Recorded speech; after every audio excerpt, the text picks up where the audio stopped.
Welcome back to Vidya Bharati study channel पिला माने आज आम पंचम श्रेणीर सामाजिक बही सामाजिक पाठ विषय आज आम आलोचना करिया पिला माने जो सामाजिक गोटे इम्पोर्टाट अध्याय जहाँ प्रत्येक पिला मानकु टिके कष्ट लगे ताहा होची आम देश और आम पृथ्वी चतुर्थ अध्याय आम देशर भूमि रूप जलवायु पंचम अध्याय आम देशर प्राकृतिक संपद कृषि और शिल्प ये षष्ठ अध्याय ये तीनोटी अध्याय को आम आज पुंखानुपुंखा भाव विचार करवा आलोचना करवा आपण मैंने जब किसी डाउट्स रही कमेंट सेक्शन में जनइबे पिला माने ये क्वेश्चन गुड़ी को विशेष करके मु जो माने ओएवी एंट्रांस माने ओडिशा आदर्श विद्यालय प्रवेशिका परीक्षा तथा पंचम श्रेणी जो वृत्ति परीक्षा बोले आम कहे एनआरटीएस एग्जामिनेशन पंचम श्रेणी वृत्ति परीक्षा मेधावृत्ति वृत्ति परीक्षा जो मैंने प्रिपेयर होती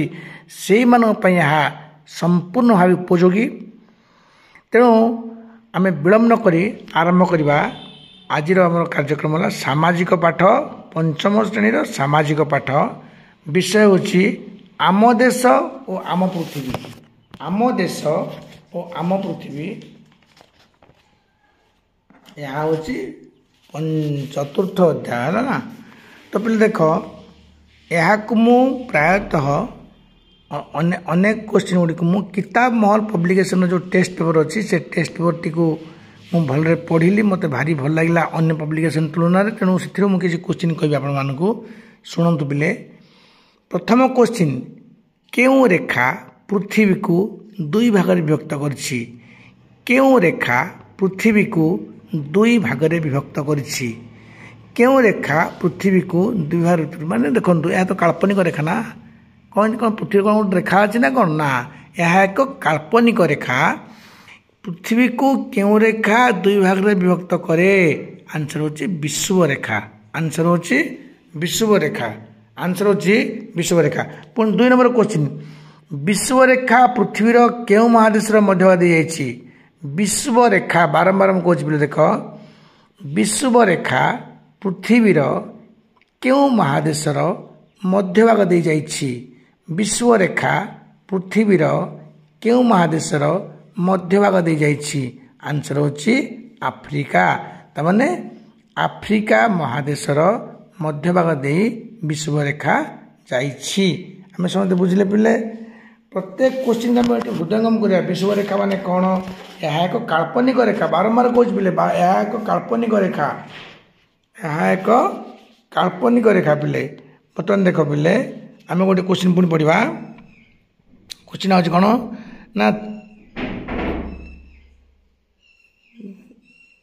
23 डिग्री उत्तर समाक्ष रेखा को कौन कहती कर्कट क्रांति रेखा 66 डिग्री उत्तर समाक्ष रेखा को कौन कहती सुमेरु वृत्त 66 डिग्री दक्षिण समाक्ष रेखा को कौन कहती कुमेरु वृत्त पृथ्वीर उत्तर गोलार्धर उत्तर प्रांत को कौन कहती सुमेरु ये क्वेश्चन गुड़ पुणी मुझे दोहरेबी माने बारंबार पढ़ी पिला माने पृथ्वीर दक्षिण गोलार्धर प्रांत को कौन कह जाए ये क्वेश्चन बर्तमान बारंबार कहबी पृथ्वीर दक्षिण गोलार्धर प्रांत पृथ्वीर दक्षिण गोलार्धर प्रांत को कौन कह जाए पृथ्वीर दक्षिण गोलार्धर प्रांत को कौन कह जाए सुमेरु सुमेरु आंसर होची सुमेरु पृथ्वीर उत्तर गोलार्धर उत्तर प्रांत को कौन कहती पृथ्वीर उत्तर गोलार्धर उत्तर प्रांत को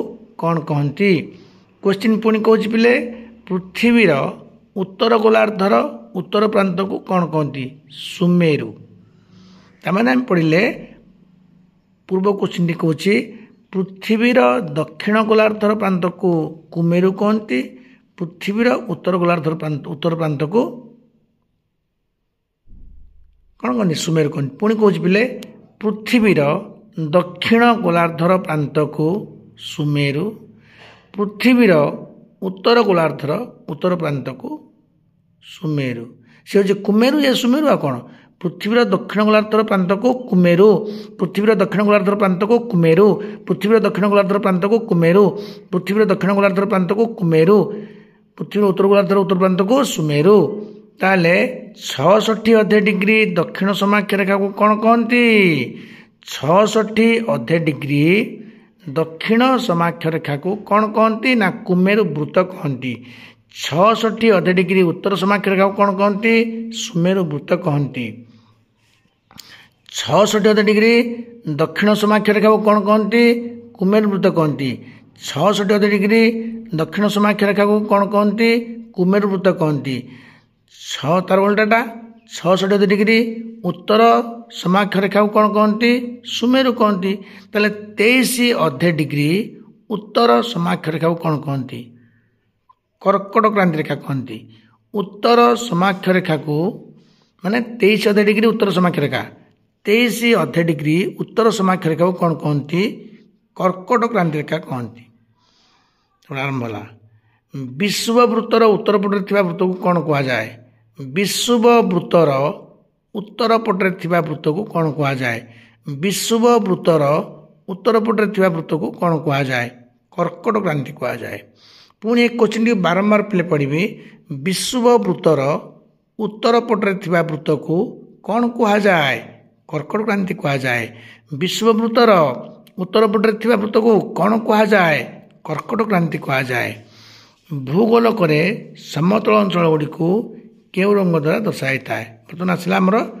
मैप विषय माने को रंग आम को मैप माने मानचित्र रे ग्लोब रे आम को रंग को कौथिपाई क्यों भूमि माने व्यवहार करुचे देखिए पे ये भूगोलक समतल अंचल गुड़ी को केउ रंग द्वारा दर्शाई था सबुज रंग द्वारा देख पे ये गोटे छोटिया टिक बते पिलाटी बावली जानती ना आम जानिले जल भाग को आम नील रंग द्वारा जल भाग को आम जल भाग नील रंग जल भाग नील रंग मरुभूमि हलदिया ताहले समतल भूमि को सरे समतल सरे सबुज इन ट्रिक मन रखा समतल भूमि को केउ रंग सबुज रंग मन रख सार कहते सरे समतल सरे सबुज तामाने समतल भूमि को दर्शाइवाई आम सबुज रंग को व्यवहार करवा मरुभूमि को दर्शाइवाई आम हलदिया रंग व्यवहार करवा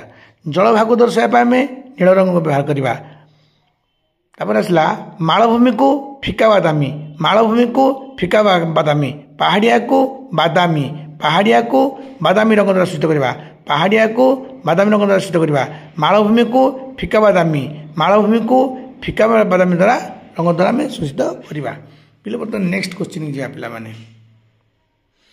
बर्तमान नेक्स्ट क्वेश्चन जा पे पृथ्वीर चारि भागर केते भाग जल अच्छी एक भाग पृथ्वीर चारि भागर केते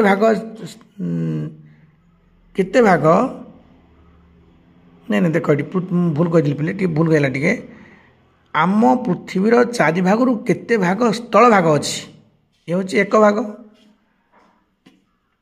ताहले आम पृथ्वी रे चारि भागर केते भाग जल भाग अच्छी 3 भाग एक क्वेश्चन मुझे 2 थर कहि कारण प्रथम भूल कहीदेली टे तेणु आपको दोहरेबी आम पृथ्वीर चारि भागर केते भाग स्थल भाग अच्छी केते भाग स्थल भाग अच्छी ना एक भाग हूँ स्थल 3 भाग हूँ जल एक भाग हूँ स्थल 3 भाग हूँ जल एक भाग हूँ स्थल 3 भाग हूँ जल मन रहा पिले बर्तमान देखा एशिया महादेशर उत्तर रे क्यों सागर अच्छी क्यों महासागर बोली कह एशिया महादेशर उत्तर रे एशिया महादेशर उत्तर रे क्यों महासागर अच्छी एशिया महादेशर उत्तर रे क्यों महासागर अच्छी एशिया महादेशर उत्तर रे क्यों महासागर अच्छी एशिया महादेशर उत्तर रे प्रशांत महासागर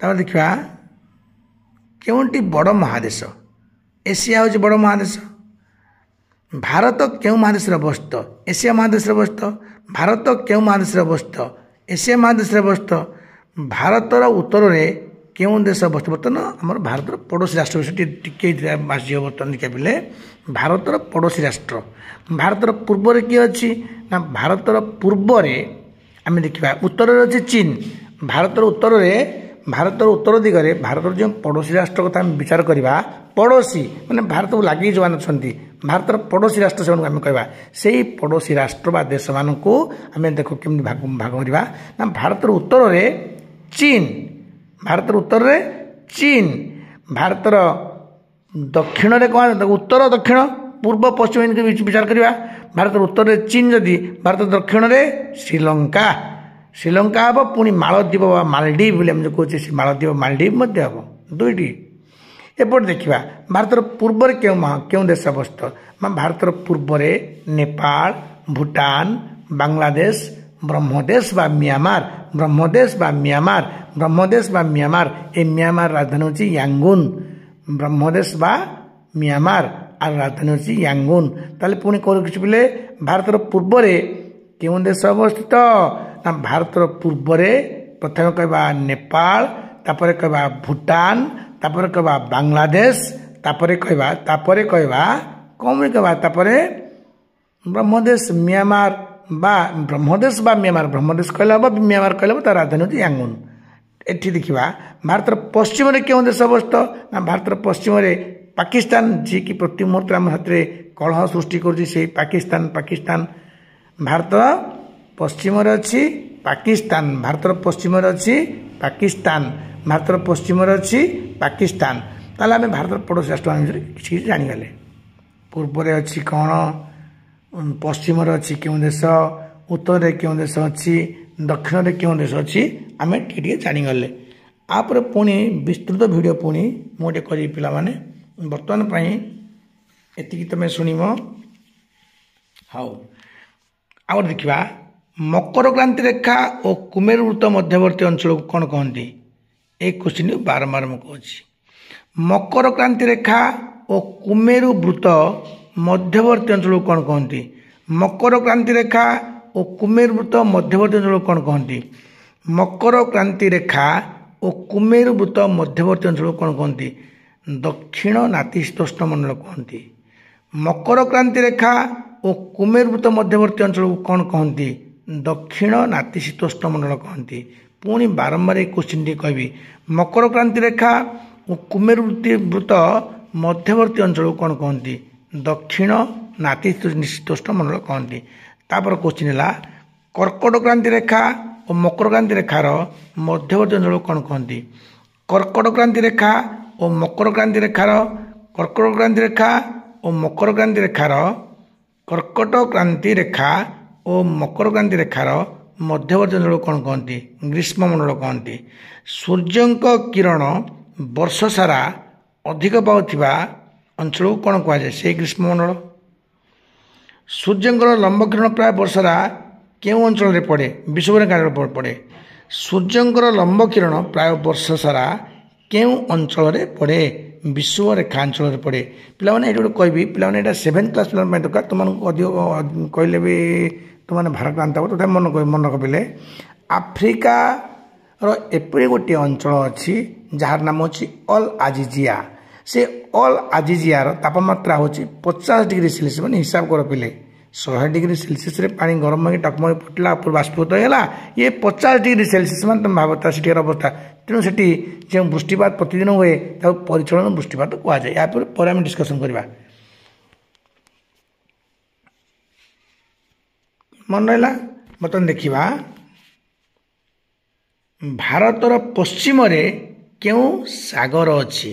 ଭାରତର ପଶ୍ଚିମରେ କେଉଁ ସାଗର ଅଛି? ଭାରତର ପୂର୍ବରେ ଅଛି ବଙ୍ଗୋପସାଗର, ଭାରତର ପୂର୍ବରେ ଅଛି ବଙ୍ଗୋପସାଗର, ପଶ୍ଚିମରେ ଅଛି ଆରବ ସାଗର। ତାହେଲେ ଭାରତର ଦକ୍ଷିଣରେ କ'ଣ ଅଛି ନା ଭାରତ ମହାସାଗର ଅଛି। ଠିକ୍ ହେଲା। ତାହେଲେ ଭାରତ ଗୋଟିଏ କ'ଣ? ତିନିଆଡ଼େ ପାଣି ଘେରି ରହିଛି, ତେଣୁ ଏହାକୁ ଆମେ ଉପଦ୍ୱୀପ କହିଲେ କିଛି ଭୁଲ ହେବନି। ଭାରତ କେଉଁଭଳି ଭୂମି ନା ଏହା ଏକ ଉପଦ୍ୱୀପ। ଭାରତକୁ ଆମେ ଉପଦ୍ୱୀପ କହିବା। ତାହେଲେ ଯେଉଁ ସ୍ଥଳ ଭାଗର ଚାରିପଟେ ପାଣି ଥିବ, ଚାରିପଟେ ତାକୁ ଦ୍ୱୀପ ବୋଲି କହିବା। ଭାରତର ତିନିପଟେ ପାଣି ଅଛି। ଆମର ଉତ୍ତରରେ ହେଲା କ'ଣ? ଚୀନ। ସିଏ ଚୀନ ଅଛି, ଆମର ହିମାଳୟ, ଆମର ବଡ଼ ପର୍ବତ ଅଛି, ଚୀନ ଅଛି। ତାପରେ ଚୀନ ପରେ ଆଉ ଆମର କ'ଣ ଆସିଲା? ରୁଷିଆ। ତ ଏମିତି ଦେଖିବା ପାଇଁ ଗଲେ ଭାରତର ତିନିପଟେ ପାଣି ତାକୁ ଘେରି ରହିଛି, ତେଣୁ ଏହାକୁ ଉପଦ୍ୱୀପ ବୋଲି କହିବା ପିଲାମାନେ। ହଉ, ଏମିତି ପଡ଼ିଯିବ କେଉଁଟି ଭାରତର ପଶ୍ଚିମସ୍ଥ ପଡ଼ୋଶୀ ଦେଶ? କେଉଁଟି ଭାରତର ପଶ୍ଚିମସ୍ଥ ପଡ଼ୋଶୀ ଦେଶ? ପଶ୍ଚିମ ବୋଲି କହିଲେ ତ ପାକିସ୍ତାନ ନା, ପଶ୍ଚିମ ବୋଲି କହିଲେ ପାକିସ୍ତାନ, ପଶ୍ଚିମ ମାନେ କହିଲେ ଭାରତର ପଶ୍ଚିମରେ ପାକିସ୍ତାନ, ପରେ ପଶ୍ଚିମ, ପରେ ପାକିସ୍ତାନ, ମନେ ରହିଗଲା। ବର୍ତ୍ତମାନ ଦେଖିବା ଭାରତର ଦକ୍ଷିଣରେ କେଉଁ ଦେଶ ଅବସ୍ଥିତ? ଶ୍ରୀଲଙ୍କା, ମାଳଦ୍ୱୀପ ମଧ୍ୟ ହବ ପିଲେ, ମାଳଦ୍ୱୀପ, ମାଳଦ୍ୱୀପ, ମାଳଦ୍ୱୀପ, ମାଳଦ୍ୱୀପ, ମାଳଦ୍ୱୀପ। ଏସିଆ ମହାଦେଶର ପୂର୍ବରେ କେଉଁ ମହାସାଗର ଅଛି? ଏସିଆ ମହାଦେଶର ପୂର୍ବରେ ପ୍ରଶାନ୍ତ ମହାସାଗର ଅଛି। ତାହେଲେ ଏସିଆ ମହାଦେଶର ପଶ୍ଚିମରେ କେଉଁ ମହାସାଗର ଅଛି? ପଶ୍ଚିମରେ ଉତ୍ତର ମହାସାଗର। ଏସିଆ ମହାଦେଶର ପଶ୍ଚିମରେ ପଶ୍ଚିମରେ ପଶ୍ଚିମରେ ପଶ୍ଚିମରେ ପଶ୍ଚିମରେ ଉତ୍ତର ମହାସାଗର।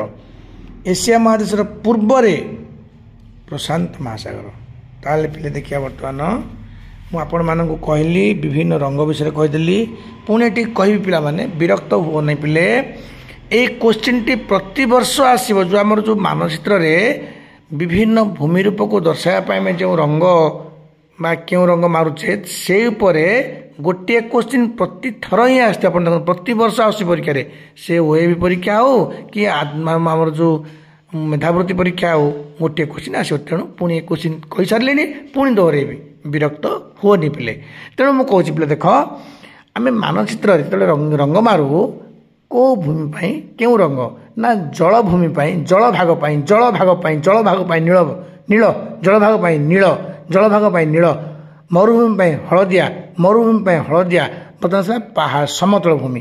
ସମତଳ ଭୂମି ସବୁ ଆପଣଙ୍କୁ ଏଇ ଭିଡ଼ିଓରେ ମୁଁ କହିଛି, ସରେ ସମତଳ, ସରେ ସବୁଜ, ସରେ ସମତଳ, ସରେ ସବୁଜ, ମାନେ ସମତଳ ଭୂମିକୁ ଦର୍ଶାଇବା ପାଇଁ ଆମେ ସବୁଜ ରଙ୍ଗ ମାରୁଛେ, ସବୁଜ ରଙ୍ଗ ବ୍ୟବହାର କରୁଛେ।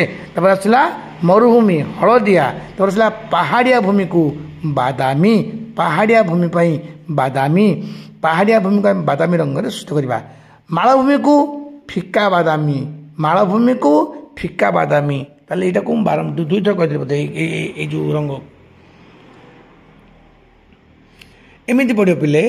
ଚୀନ, ଜାପାନ, ମିଆଁମାର, ପାକିସ୍ତାନ, ଚୀନ, ଜାପାନ, ମିଆଁମାର, ପାକିସ୍ତାନ, ଚୀନ, ଜାପାନ, ମିଆଁମାର, ପାକିସ୍ତାନ ମଧ୍ୟରୁ କେଉଁଟି ଆମର ପଡ଼ୋଶୀ ଦେଶ ନୁହେଁ? ଜାପାନ ଆମର ପଡ଼ୋଶୀ ଦେଶ ନୁହେଁ, ସେ ବହୁତ ଦୂରରେ ଅଛି। ବର୍ତ୍ତମାନ ଦେଖିବା ପିଲାମାନେ, ପୃଥିବୀକୁ ସମାନ ଦୁଇ ଭାଗରେ ବିଭକ୍ତ କରୁଥିବା କାଳ୍ପନିକ ବୃତ୍ତର ନାମ କ'ଣ? ପୃଥିବୀକୁ ସମାନ ଦୁଇ ଭାଗରେ ବିଭକ୍ତ କରୁଥିବା କାଳ୍ପନିକ ବୃତ୍ତ, ପୃଥିବୀକୁ ଦୁଇ ସମାନ ଭାଗରେ ବିଭକ୍ତ କରୁଥିବା କାଳ୍ପନିକ ବୃତ୍ତ ବିଶ୍ୱବୃତ୍ତ, ବିଶ୍ୱବୃତ୍ତ। ତେଣୁ ଗୋଲକର ଭୂଗୋଳକର ଠିକ୍ ମଝିରେ କଳ୍ପନା କରାଯାଉଥିବା ବୃତ୍ତକୁ କ'ଣ କୁହାଯାଏ? ସେଇ ବିଶ୍ୱବୃତ୍ତ। ଭୂଗୋଳକର ଠିକ୍ ମଝିରେ କଳ୍ପନା କରାଯାଇଥିବା ବୃତ୍ତକୁ କ'ଣ କୁହାଯାଏ? ବିଶ୍ୱବୃତ୍ତ। ତାହେଲେ ପିଲା ଆମେ ଏତିକି କୋଶ୍ଚିନ୍ ବୁଝିଲେ। ବର୍ତ୍ତମାନ ପ୍ରାୟ 18 ମିନିଟ୍ ହେଇଗଲାଣି, ଆଉ ଅଳ୍ପ ଟିକେ ପଢ଼ିବା ବେଳେ ଏଠି ଦେଖ, ଆମ ଦେଶର ପଶ୍ଚିମକୁ ଲାଗି କେଉଁ ଜଳଭାଗ ରହିଛି? ଆରବ ସାଗର। ପୂର୍ବରେ ଅଛି ବଙ୍ଗୋପସାଗର। ଆମ ଦେଶରେ ପଶ୍ଚିମକୁ ଲାଗି କେଉଁ ଦେଶ ଅଛି? ପଶ୍ଚିମ, ପଶ୍ଚିମ, ପଶ୍ଚିମ, ପଶ୍ଚିମ ବୋଲି କହିଲେ ପାକିସ୍ତାନ, ଆଫଗାନିସ୍ତାନ ହେବନି, ପଶ୍ଚିମ ବୋଲି ପାକିସ୍ତାନ ହିଁ ପ୍ରଥମେ ଲେଖିବ। ଯେଉଁ ପ୍ରାକୃତିକ ସ୍ଥଳଭାଗର ଚାରିପଟେ ଜଳଭାଗ ଘେରି ରହିଥାଏ ତାକୁ କ'ଣ କହନ୍ତି? ଦ୍ୱୀପ। ତିନି ପଟେ ପାଣି ଯଦି ଘେରି ରହିଥିବ, ଅନ୍ୟପଟା ସ୍ଥଳ ଥିବ, ତାକୁ ଉପଦ୍ୱୀପ କହନ୍ତି। ଭାରତ ଏକ ଉପଦ୍ୱୀପ ହେଇଗଲା। କୋଶ୍ଚିନ୍ ଯଦି ପଡ଼ିବ, ଆମ ଦେଶ ଭାରତ ଗୋଟିଏ କି ପ୍ରକାର ସ୍ଥଳଭାଗ? ଏହା ଉପଦ୍ୱୀପ ପିଲେ, ଦ୍ୱୀପପୁଞ୍ଜ ମାରିବ ନାହିଁ ପିଲେ, ବାରମ୍ବାର କହିଲି। ଦେଖ ବର୍ତ୍ତମାନ ଦେଖିବା, ଆମ ଦେଶର ପୂର୍ବରେ ଆମର କେଉଁ ଦ୍ୱୀପପୁଞ୍ଜ ରହିଛି? ଆମ ଦେଶର ଲାଷ୍ଟ କୋଶ୍ଚିନ୍ ପିଲେ, ଆମ ଦେଶର ପୂର୍ବରେ, ଆମ ଦେଶର ପୂର୍ବରେ ଆମର କେଉଁ ଦ୍ୱୀପପୁଞ୍ଜ ରହିଛି? ପୂର୍ବର ଅଛି ଆଣ୍ଡାମାନ ଓ ନିକୋବର ଦ୍ୱୀପପୁଞ୍ଜ, ପଶ୍ଚିମର ଅଛି ଲାକ୍ଷାଦ୍ୱୀପ, ପଶ୍ଚିମର ଅଛି ଲାକ୍ଷାଦ୍ୱୀପ। ହେଇଗଲା।